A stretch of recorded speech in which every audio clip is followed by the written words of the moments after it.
Good morning to everyone. This is Neelavati. మన last టాపిక్లో చెప్పుకున్నాం కదా ఈజెడ్ నామన్క్లేచరు. అందులో కొన్ని ఎగ్జాంపుల్స్ ట్రై చేద్దాం.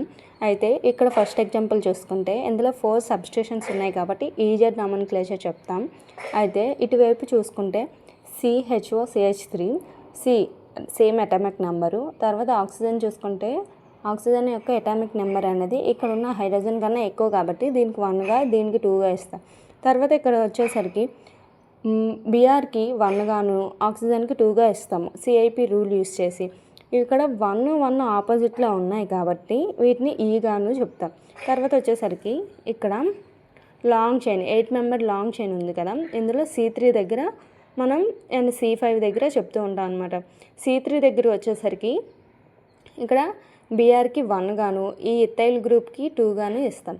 తర్వాత ఇటువైపు చూసుకుంటే ఈ లాంగ్ చైన్కి 1 గాను ఇక్కడ ఏం లేదంటే హైడ్రోజన్ ఉందని అర్థం కదా, దానికి 2 గాను ఇస్తాం. అంటే 1 సేమ్ సైడ్ ఉన్నాయి కాబట్టి దాన్ని జెడ్ అని చెప్తాం.